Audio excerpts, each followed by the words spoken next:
Today we pick it up here at An Impoverished Diet Discredits Health Reform. 139. Some of our people consciously abstain from eating improper food and at the same time neglect to eat the food that would supply the elements necessary for the proper sustenance of the body.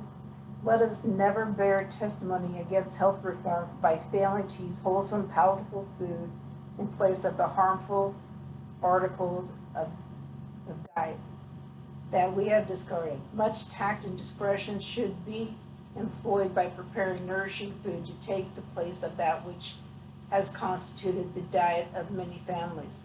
The effort requires faith in God, earnestness of purpose, and a willingness to help one another.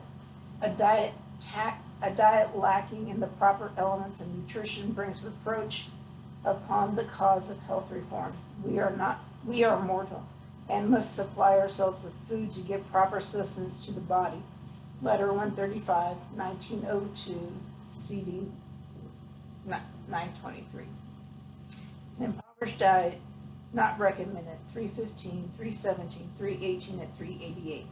An impoverished diet, the result of extreme views, 316. Guarding against an impoverished diet when discarding flesh meat, 320, 816. Spiritual experience not deepened by impoverished diet, 323.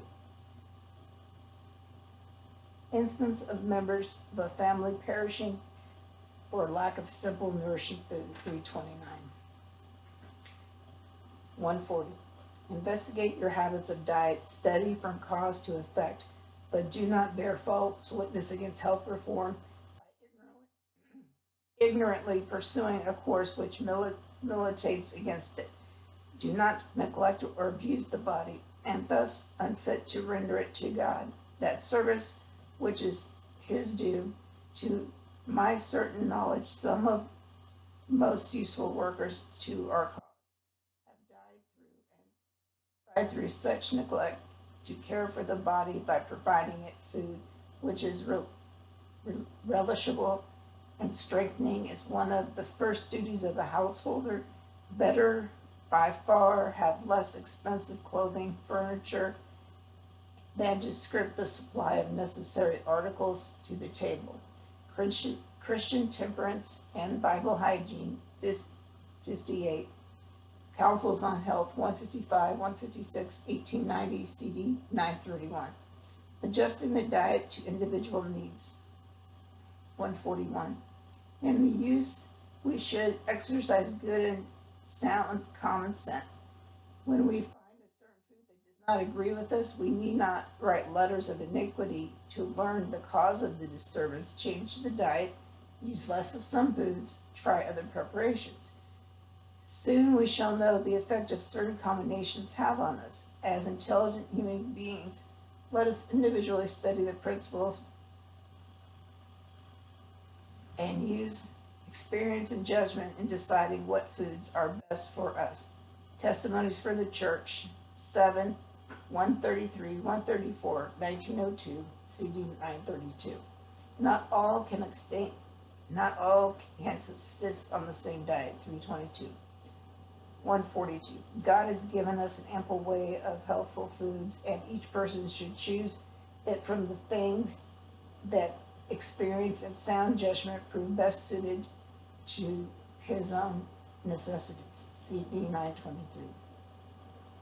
Nature's abundant supply of fruits and nuts and grains is ample, and year by year the products of all lands are generally distributed to all that increase facilities for transportation.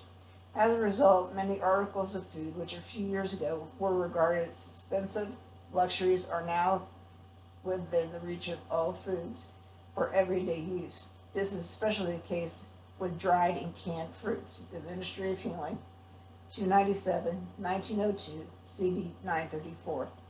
Not limit diet in anticipation of time of trouble, 323. Variety and nicety in preparation, 320.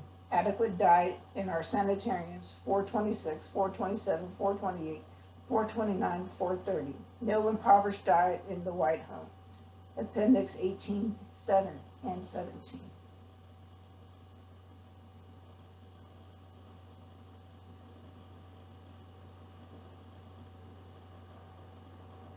Okay. Part 4. Diet in various countries. Suited to the season and climate, 143. The foods used should comprehend to the climate. Some foods suitable for one country would not do at all for another place. Letter 14, 1901, CD 941. 144. Not all foods, wholesome in themselves, are equally suited for to our needs under all circumstances. Care should be taken in the selection of food. Our diet should be suited to the season, to the climate in which we live, and to the occupation we follow.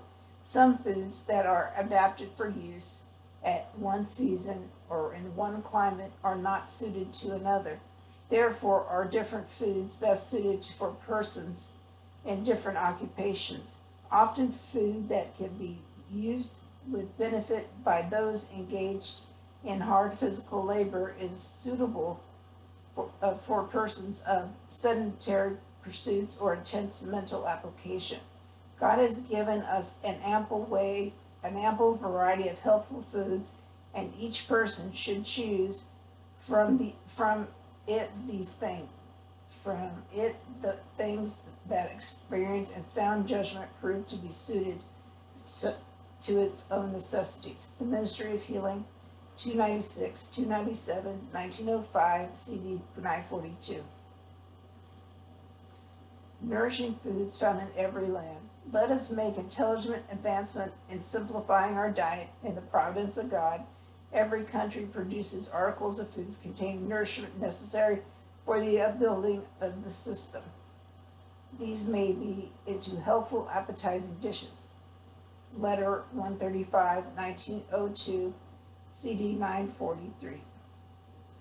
146. If we plan wisely, that which is most conducive to health can be secured in almost every land. Various preparations of rice, wheat, corn, and oats are sent abroad everywhere. Also beans, peas, and lentils. These with native imported fruits and the variety of vegetables that grow each locally in each locality. Give an opportunity to select a dietary that is complete without use of flesh meat. Wherever dried fruits such as raisins, prunes, apples, pears, peaches, apricots are obtainable in moderate prices, it will be found that they can be used as staple articles of diet much more freely than is customary, and the best results to health and vigor of all classes of workers. The Ministry of Healing, 299, 1905, CD 944. All right, and we'll pick it up here next week, and a suggestion for the tropics. I'm SDR Kansas, and I'm out.